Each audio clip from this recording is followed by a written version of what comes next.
umugabo uwo ari we wese ahava akagera abakunda kandi abashaka umugore atigeze atanga umubiri wiwe ngo bawuhindure igikinisho canke kibe igikinisho c'abandi bagabo. Nta musore n'umwe yoryoherwa kumva ko umuntu yakunze bamwita ngo ni indaya canke ni maraya. Iyo umugabo aronse umukobwa bavuga ko yitonda aba yumva ko ari we mugabo w'umunyamahirwe yabayeho mw'iyi si. Yamara umukobwa ashobora kuba yitonda imbere y'abantu canke mu maso y'abantu, ariko ugasanga arusha amabara na babandi uzi. Niyo mpamvu uyu munsi ngiye kukubwira bimwe mu bimenyetso bizokwereka yuko umukobwa amaze kuryamana n'abasore benshi, kugira ngo ntuze wishuke. Nimba ukunze iki kiganiro uze kudusigira like, hama uje no muri commentaire. Nimba uri mushasha wisanze hano hantu canke uri umushitsi, ndagusavye gukora subscribe kugira ngo tubandanye tujana buri munsi. Ikaze. Rero ngiye kubwira ibimenyetso 8 bizokugaragariza ko umukobwa amaze kuryamana n'abahungu benshi. Hanyuma ic'umunani kiraza kugutangaza cyane. Ic'umunani ni surprise kandi nawe ushobora kuba ataco waruzi. Mirikira. Ikimenyetso ca mbere, nimba uhuye n'umukobwa hanyuma uwo mukobwa ugasanga muramenyeranye mu misi mike, hanyuma mugatangura kuvugana, uzite cyane ku biganiro muvugana canke ku biyago vyiwe. Ubundi abahinga bavuga ko ico umuntu avuga canke ico umuntu yiyumvira asa naco. Umukobwa usanga akunda ibiganiro bijanye na sex canke ugasanga topic akunda iyo muriko muraganira zikuganisha kumva wowe mwipfuza, uyu muntu uzamwirinde canke uzamugire kwa makenga, kuko bakunda kuvuga ngo umutindi arota ico akunda. Akarorero, kwa kundi usanga muriko muravugana n'umuntu hanyuma kumva umukobwa uramubajije ati uri mu biki, nawe akakwishura ati ndumwe canke nta numwe turi kumwe, hanyuma wewe ugashaka kumwumviriza ukamubaza uti nta rungu ufise, nta muntu ushaka gusanga. Ukumva nyene umukobwa atangwe gushuhira ivyo biganiro nyene, akumva nyene atanguye kuja kure mu ivyo biganiro.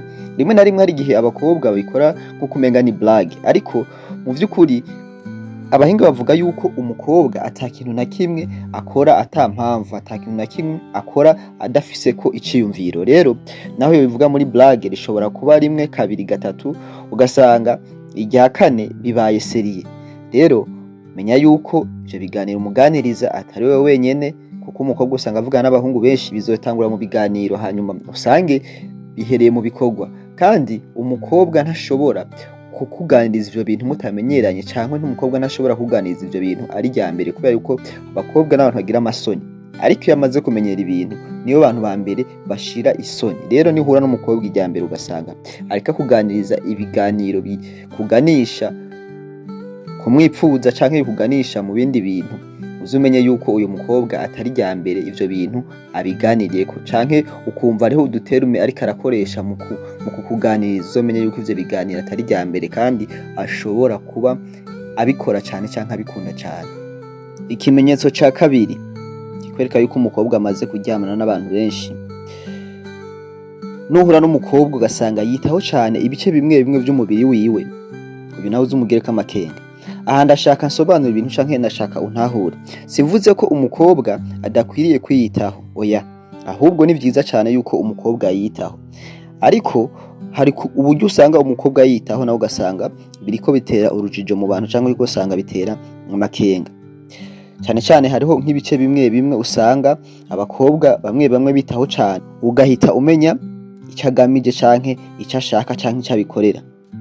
Uriya mukobwa uzosanga yitaho cane kurondera ibintu bita inyashi canke ikibuno, ugasanga ntasinzira kubera nyashi, akaja muri gym atari uko agiye gukora siporo, ahubwo agiye kurondera nyashi.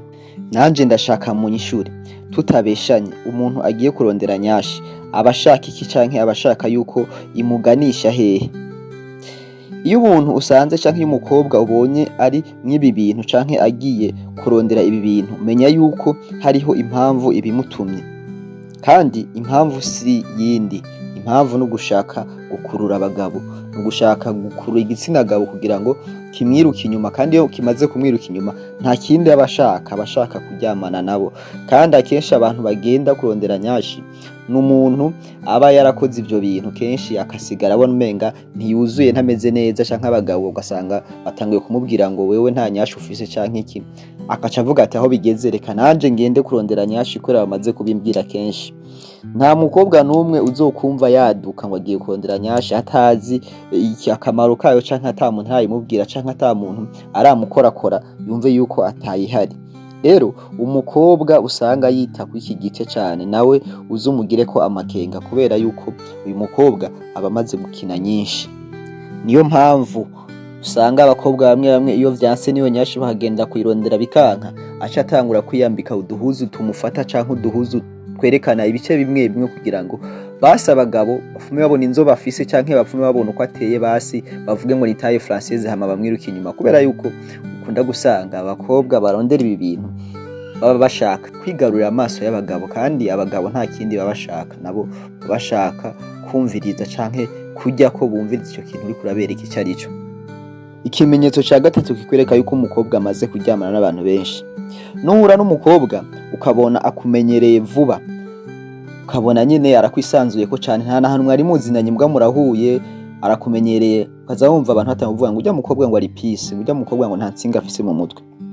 Cane cane ku bahungu ugasanga yisanzura cane ku bahungu, uyu muntu uzumugireko amakenga cane, kubera yuko igitsina hungu canke igitsina gabo hari ibintu biba muri twebwe. Iyo tubonye umukobwa twisanzuye ko nta kindi twiyumvira, aca twiyumvira kumutura hasi, kumushira hasi kugira ngo twumve ingene bimeze.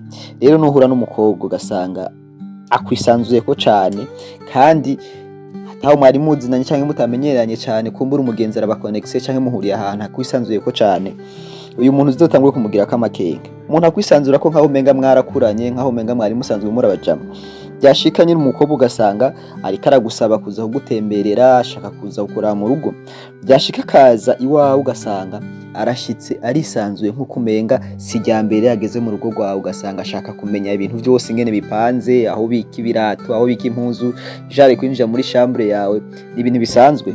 Uyu muntu wewe iki ni kimenyetso kikwereka yuko ibi bintu atari ryambere abikoze. Kwinjira mu mashambre y'abandi bantu ari ibintu bisanzwe, kuko umukobwa ikintu cyose agenda gukora iryambere aba afise ubwoba, mugabo iyo agikoze ubwa mbere aca atinyuka. Rero niyo aza gukuraba mu rugo ukabona ibintu ashaka kuvaho byose abimenye kandi ryari n'iryambere, uyu muntu uzumwirinde cyane, kubera yuko aba yaramaze kuzikina.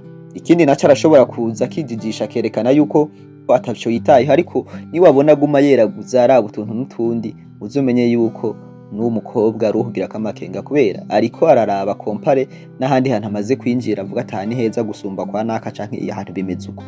Canke nawe ugasanga yaje kukuraba muricaranye, atanguye ibiganiro vyo kuzana kuvuga ku bice by'umubiri wawe. Akarorero ugasanga atanguye kubwira ngo ngufise ubwanwa bwiza, shangwa ari abahungu usanga bafise ubwanwa butababereye, cyangwa ugasanga azanye utundi tuntu nyene. Uyu mukobwa nawe uzumwirinde cyane, akuganisha ku biganiro bivuga ku mubiri wawe, kubera yuko iyo ateraja ubuhumva, kandi deja muba muri babiri. Umukobwa nawe niki ni kimenyetso kikwereka yuko amaze gukina nyinshi. Ikimenyetso cya kane kizokwereka yuko umukobwa amaze kuryamana n'abahungu benshi, n'umukobwa akubwira ngo afise abagenzi b'abahungu cane, atabakobwa sinshobora kubikoza, afise urusaku. Ariko ico bamenya cyo mu minsi tugezemwo vyovyo ibintu by'insaku byarabaye akayobera bahinga, kuko n'abahungu basigaye bavuga. Ariko aha uzomenye yuko uyu mukobwa aruhugira kwa makenga, kuko igitsina gabo nawe uri kurumviza ikiganiro nimbura umuhungu turazinanye. Nta muhungu numwe ashobora gukunda umukobwa canke ashobora kugira umugenzi umukobwa ataca mushakako, bishika gake. Yego birashobora gushika, ariko bishika gake. Rero nimba umukobwa ahubwira yuko afise abagenzi abahungu, aho uciye hose wumva abahungu bamuhamagara bamuvugisha, ugasanga nyene batwengera bose, no kuvuga twengera abahungu bose bahuye, birashobora gushika akaba ataryamanye na bose. Ariko nta mukobwa n'umwe ashobora kunanira abahungu bose, ashobora kuba ataryamanye naba, ariko ntihaburamwo n'umwe canke babiri canke batatu. Kandi iyo bamaze kuba babiri canke batatu, n'uwa kane ashobora kuboneka, n'uwa gatanu, kubera yuko abahungu akenshi iyo muri kumwe uri umukobwa biragoye kwihangana, kuko nimba uri umugenzi wabo bakama gutwara hanaka, mugenda muba muri kumwe umwanya munini, ntihazobura umunsi usanga nawe wavyutse utameze neza mu mubiri, ugasanga bagutuye hasi karabaye. Kandi iyo bishitse rimwe bishobora gushika kabiri, bishobora gushika gatatu. Rero umukobwa akubwira ngo jewe ngo abagenzi banje benshi n'abahungu canke abagenzi benshi n'abagabo, nta bugenzi hagati y'umuhungu n'umukobwa canke hagati y'umugabo n'umugore bubaho ata kintu bugamije, bishika gake. Rero uyu mukobwa nawe uzotangure kumwibaza, wa mukobwa arengana ukabona twengera abahungu bose, ugasanga abantu bose baramuvuga,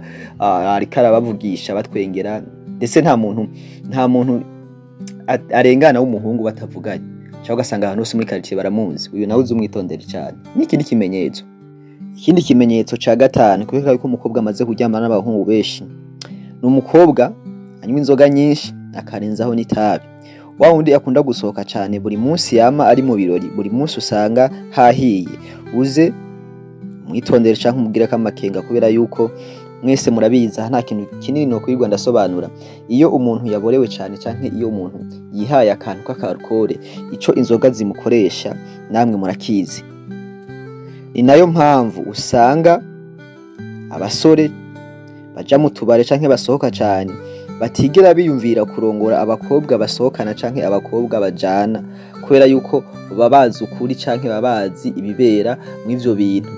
Kandi niyo bishitse akamurongora, hari igihe bishika kubera kumutera inda canke hari igihe bishika mu bundi buryo. Mugabo uzawumva kubwira ngo canke uzawumva abasore bavuga ngo tuzoja mu rusengero ntihawe twana twitonda.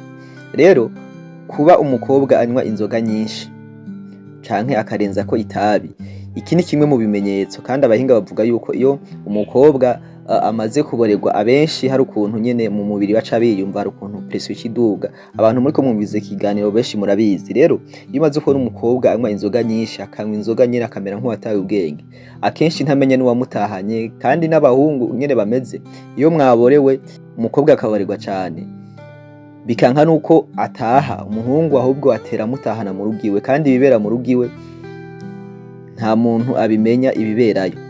Kandi iyo bishitse rimwe bishika kabiri, bishika gatatu, kubera yuko iyo umuntu yanyoye kenshi ntaba ari muri control. Rero niki ni kimenyetso, nubona umukobwa asohoka cyane akanywa inzoga zirenze, uyu muntu nawe uze umugire ko amakenga. Ikindi kimenyetso ca gatandatu kizokwereka yuko umukobwa amaze kuryamana n'abahungu benshi, n'umukobwa afise tatuwaje cyane ku bice bitagaragara, ku bice vy'ibanga. Abahinga bavuga yuko umukobwa ashizeho tatuwaje abashaka kwimpressiona abantu canke kwimpressiona igitsina gabo. Kandi ibi ntabikorera umuntu umwe, ahubwo abikorera abantu benshi. Nimba rero yahisemo gushira tatuwaje ahantu hatagaragara, umenya yuko afise abantu ashaka kuyereka.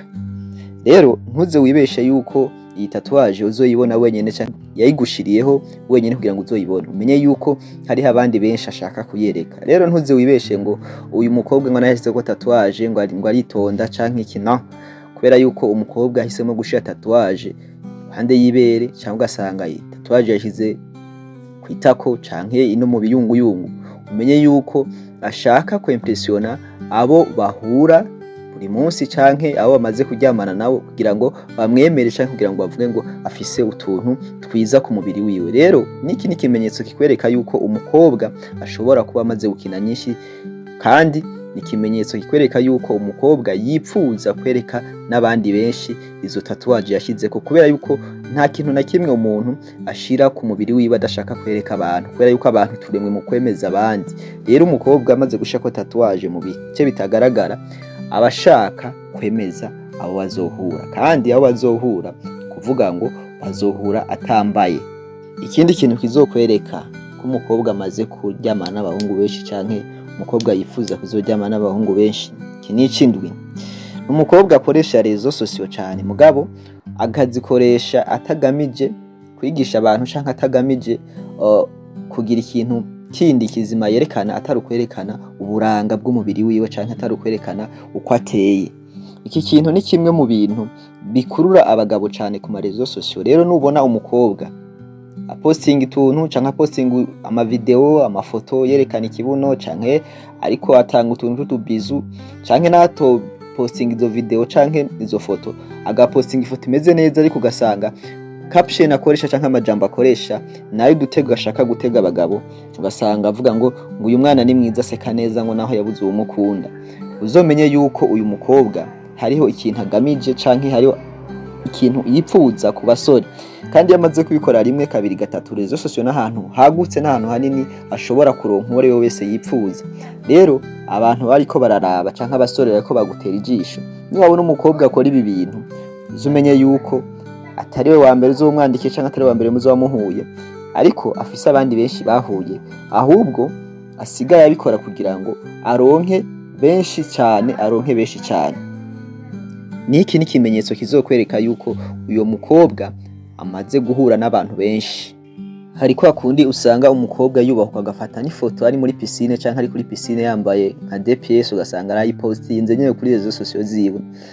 Kiriya kintu ni ikimenyetso kikwereka yuko amaze gukurira impuzu benshi, ata kintu na kimwe agitinya kuyishiraho aba ari ibintu bisanzwe, mu gusirimu, mu gushaka kwereka ibibero vyiwe canke uko ateye, ugasanga ayishize kugira ngo abandi babone ingene ateye bamwirukira abandi basore. Kubera yuko umukobwa atarigira kurira umusore canke atarigira kuri impuzu benshi, byogorana cyane kugira ngo yifotoze ifoto ari kuri piscine hama ayipostinge. Biba bigoye cyane. Ikintu c'umunani canke ikimenyetso c'umunani kizokwereka yuko umukobwa amaze kuryamana n'abantu benshi, iki kintu kiza gutangaza cyane kandi nta nico waruzi. Uzotinye umukobwa amaze kuba muri relation nyinshi n'abahungu, kandi uzotinye umukobwa azokubwira ngo abahungu n'abana babe, ugasanga buri munsi ariko atamakosa ku bana b'abahungu, buri munsi akubwira ngo abahungu si abana beza, ngo abahungu. Uyu muntu uzumutinye cyane, ashobora kuba yitonda, ubona umengana umuntu yitonda, ariko iri jambo nuryumva ku mukobwa ariko ararivuga uze umutinye cyane. Usanga umukobwa yabaye muri relation 2, 3, 4, 5, hanyuma yaza mugakundana ukumva ukura amazi akahise kiwe canke ati exe wa mwari mubanye gute, ukumva nta kintu na kimwe ariko arakwishura, cyangwa ukabona arashavuye nyene arirakaje nkaho umenga umutonetse mu gisebe. Uyu mukobwa uzumwirinde cyane, kubera yuko aba yaritanze, aba yarakoze ibishoboka byose kugira ngo agumane n'umukunzi we, ariko bikara ugasigara avuga ngo abahungu n'abana babi, ngo ntaco wobakorera kugira ngo mugumane canke ntaco wobakorera kugira ngo ntibaguceme. Rero umukobwa utanguye kumva avugira ijambo uzumutinye cyane, naho yoba yitonda, naho yoba ubona umenga nta kibazo afise, ahantu uzotangura kuhagira ko amakenga, kubera yuko umukobwa ikintu kimubabaza cyane no gutanga umubiri we ku muhungu, hanyuma bikarangira muhemukiye, agakora byose kugira ngo anezeze umuhungu canke amushimishe, bikarangira uwo muhungu atamushimishije. Nico kintu ca mbere kibaza umukobwa. Rero nuhura n'umukobwa akubwirira ijambo canke ameze gutya, yabaye mu relation menshi, ntashake kuvuga icyatumye batandukana, ntashake kuvuga ingene yarabayeho mu iyo relation, uze umwirinde cyane. Kandi iki kintu abahungu benshi ntibakunda kucibazaho. Muhura n'umuntu akakubwira ngo abahungu n'abana babi, ugasanga afise ibikomere, ntumubaze icyamuteye ivyo bikomere. Abenshi nuko baba baryamanye n'abo bahungu bibaza ngo ariko barabashimisha, ariko bikarangira abo bahungu bagize gute, babahemukiye. Kuko umukobwa ataryamanye n'umuhungu yamuhemukiye birahera, ariko yaramaze kumuha n'umubiri wiwe kamusigaramwe, avuga ati abahungu n'abana babi. Mwakoze kumviriza iki kiganiro.